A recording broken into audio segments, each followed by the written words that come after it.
তৃণমূল নেতা খুনে রণক্ষেত্র গুমা, খুনে ব্যবহৃত আগ্নেয়াস্ত্রের উদ্ধার।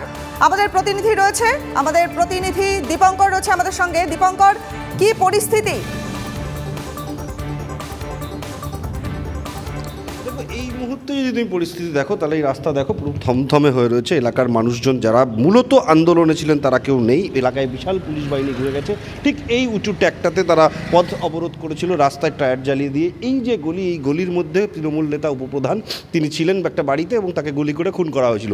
এবং এর পাশে এই যে রাস্তা, এখানে এখনও পুলিশ পিকেট রয়েছে নতুন করে, যাতে নতুন কোনো অশান্তি না বাঁধে। ওই দূরে সেইখানটায় একটি বাড়ি, যার বাড়ি হচ্ছে গৌতম দাসের বাড়ি, সে পলাতক। তাকে গ্রেপ্তারের দাবি কিন্তু এলাকার মানুষ করে যাচ্ছে। এবং একই সঙ্গে দাবি যেটা, এই গৌতম দাসের পেছনে আসলে কে আছে, এর পেছনে এই যে তৃণমূল কংগ্রেসের উপপ্রধান বিজন দাস, যার পরিচিতি এক এলাকায় ভালো মানুষ হিসাবে মানুষের কাজে লাগতেন, উপকার করতেন, সেই রকম একজন মানুষ তিনি একটা বাড়ির মধ্যে ছিলেন এবং তাকে খুন করা হয়েছে। এবং স্থানীয় মানুষ বিশ্বাস করছেন যে ওই গৌতম দাসের পেছনে আরও কোনো রাজনৈতিক চক্রান্ত রয়েছে, অর্থাৎ এটাকে রাজনৈতিক খুন। এবং এর পেছনে এখন রাজনৈতিক খুন বলতে এখানে বিরোধীরা কিন্তু সেই অর্থে লক্ষ্য করা যাচ্ছে না, এমনটা স্থানীয় মানুষই বলছেন।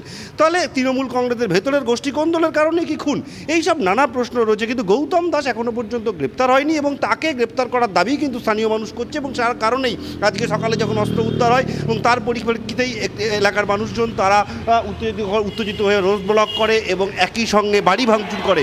তারপর বিশাল পুলিশ বাহিনী আছে নতুন করে, যাতে সংঘর্ষ না বাঁধতে পারে, কোনো গণ্ডগোল না বাঁধতে পারে। এলাকায় এখন থমথমে রয়েছে। স্টেশনমুখী পথ, স্টেশন থেকে যারা বাড়ি ফিরছেন তারা চলে আসছেন। এবং এই রকম একটা জায়গা থেকে যাতে একটু কথা বলার চেষ্টা করব। দেখো এখানকার যে সমস্ত মানুষজন রয়েছে তাদের কাছে, যে আপনারা তো এখানকার মানুষ, আপনারা কি ভয় পাচ্ছেন এই ধরনের ঘটনা ঘটছে? না না, আমাদের ভয় কিছু, আমাদের দুঃখে আমরা সব কান্না করছে, এই করছে, সবাই দুঃখের শোকে। কি চান এখন? আমরা চাই ওই আসামিকে ধরে যাতে ফাঁসি দেওয়া হোক। বুঝতে পারছো যে এলাকার মানুষের একটাই চাহিদা, আসামিকে ধরপাকড় করা হোক এবং তাকে গ্রেপ্তার করা হোক, এটাই রয়েছে এলাকার মানুষের দাবি। এবং এই যে রাস্তা, এই রাস্তার পাশেই কিন্তু এই আজকে ভুসি মালের ভেতর থেকে একটি আগ্নেয়াস্ত্র উদ্ধার হয়েছে এবং সেই আগ্নেয়াস্ত্র উদ্ধারের পরেই কিন্তু উত্তেজনা ছড়ায়। এলাকার যে সমস্ত মহিলারা রয়েছেন তাদের কাছে একটু জানার চেষ্টা করব, এই ধরনের একটা ঘটনা গ্রামের মধ্যে ঘটে গেছে, আপনারা কি আতঙ্কিত? হ্যাঁ, আমরা তো আতঙ্কিত। পুলিশ কি করছে? পুলিশের ঘটনায় আমার বাড়ি এখানে না, আমি ডাক্তারের কাছে এসেছি তো। পুলিশের ঘটনায় আপনারা খুশি? পুলিশ তো তুলতেই হবে, ওকে তো মারতেই হবে, আমরা তো সে তাতেই খুশি। নিশ্চয়ই এটা আমরা চাই যে এটা বেরিয়ে আসুক সত্য ঘটনাটা, আর খুনিকে তাড়াতাড়ি ধরে একটা বিচারে আসুক। খুনির মানে এই যে আপনারা বলছেন গৌতম দাস, ওর পেছনেও কি কেউ আছে? নিশ্চয়ই কেউ আছে, না থাকলে কি আর একা একা কোনো কাজ হয়েছে? বুঝতে পারছো যে একটা বিষয়, এটাই তদন্ত সাপেক্ষ বিষয় এবং এই দাবিটাই গ্রামের মানুষ করছেন। যেহেতু বিজন দাস একজন রাজনৈতিক পার্সন, তিনি অতীতের পুরো প্রাক্তন প্রধান এবং এই গুমা ওয়ান পঞ্চায়েতের প্রধান এবং তৃণমূল কংগ্রেসের উপপ্রধান, এই দুজনের মধ্যে কিন্তু একটা বিবাদ ছিল দীর্ঘদিন ধরে। সেই বিবাদের কারণেই কি এই খুন।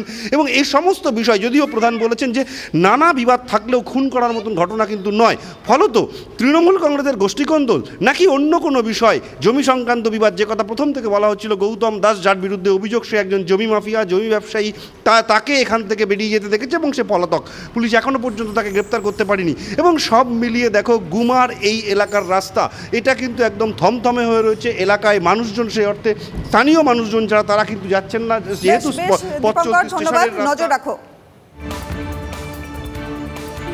এবার আমি এক বস্তা ভুসি ভরেছি, দ্বিতীয় বস্তা মানে ভরছি, মানে তলা ভরে নিয়েছি, এবার ঝুড়ি করে টানছি, এই যে মানে হাতে ভারী, মানে ঝুড়িতে মেশিন উঠেছে, মেশিন যাচ্ছে। এখন মেশিন আরও অনেক কিছুই পাওয়া যেতে পারে। কতটা বেপরোয়া ছিল এরা? ওরা বেপরোয়া ফ্রেশ, মানুষের কাছে দেখায় ভালো, অথচ কিন্তু প্রত্যেকটা মানুষের মনে মনে ভাবে যে এরা কি চাইছেন। আপনারা কি চাইছেন? আমরা চাইছি তদন্ত হোক এবং তদন্তে যারা দোষী হোক তাদের ফাঁসি চাই।